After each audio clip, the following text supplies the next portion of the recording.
তুমি তো ডিভোর্স দিতে চাও, আমি তো তোমাকে ভালোবাসি। হ্যাঁ, তুমি আমাকে কতটা ভালোবাসো আমি জানি ভালো করে। আপনার কি বয়ফ্রেন্ড আছে? না, বয়ফ্রেন্ড নেই, আমার হাজবেন্ড আছে। আপনার হাজবেন্ড আছে, কথা বলে? না, ও আমার সাথে সবসময় ঝামেলা করে। ঝামেলা করে? কি ঝামেলা করে? আমার থেকে ডিভোর্স চাইছে। ডিভোর্স চাচ্ছে? হ্যাঁ।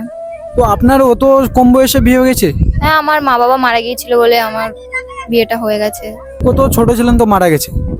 আমি অনেকই ছোট ছিলাম তখন। ছেলেটা এখন কোথায় আছে? ছেলেটা এখন বিদেশে আছে। ফোন মন করো? হ্যাঁ, ফোন করি, বাট শুধু ডিভোর্সের কথাই বলে আর ঝামেলা করে। ছেলেটাকে এখন ফোন করেন, ওকে বলবেন তুমি আমার লাইফে চলে এসো, তোমার সাথে একটা ভালো সংসার করব। তুমি এভাবে কেন করছো? আমার তো বিয়ে হয়ে গেছে না, আমারও তো মা বাবা নেই, তুমি তো আমার মনে কষ্ট বুঝো। ঠিক আছে। ঠিক আছে, ফোন করেন। হ্যালো। হ্যাঁ হ্যালো, বলো। ভালো আছো? হ্যাঁ আমি ভালো আছি, তুমি কেমন আছো? আমিও ভালো আছি। কিন্তু তুমি আমাকে এই কথাটা বলো, কেন ফোন করলে? এমনি ফোন করেছি।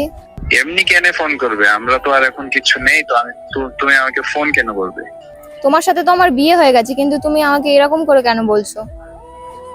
আরে ছোট্টবেলায় বিয়ে হয়েছিল, তখন আমিও কিছু জানতাম না, তুইও মনে হয় কিছু জানতিস না, ঠিক আছে? এখন তো আর আমি তোমাকে ভালোবাসি না, আমি বিদেশে আছি, আমি বাড়ি আসার পরেই তোমাকে ফার্স্টে আমি ডাইভোর্স দেবো, বুঝতে পারলি? তো তুমি যদি এরকম করে আমার সাথে কথা বলো তো আমার কি হবে? সেটা আমার দেখে নেই, আমি তোমার সাথে থাকতে চাই না, আমি বাড়ি আসলে তোকে আমি ডাইভোর্স দেব। তোমার আমার মধ্যে কোনো সম্বন্ধ নেই, কোনো রিশতা নেই, কোনো রিলেশনশিপ নেই, ঠিক আছে? আমি তোমার জীবনটা নষ্ট করছি না, তুমি তোমার জীবন নিজেই নষ্ট করছো, ঠিক আছে? তোমাকে যদি এইসব করার ছিল তাহলে তুমি আমাকে আগে থেকে ই করতে, এখন তুমি কেন করছো? তুমি তো ডিভোর্স দিতে চাও, আমি তো তোমাকে ভালোবাসি। হ্যাঁ, তুমি আমাকে কতটা ভালোবাসো আমি জানি ভালো করে। তোমার ভালোবাসা, আই হেট ইউ, তোমার সাথে আমি কোনোদিনও ভালোবাসিনি আর কোনোদিনও বাসবো না। ওটা আমার সব থেকে বড় মিস্টেক ছিল যে আমি তোমাকে বিয়ে করে নিয়েছিলাম।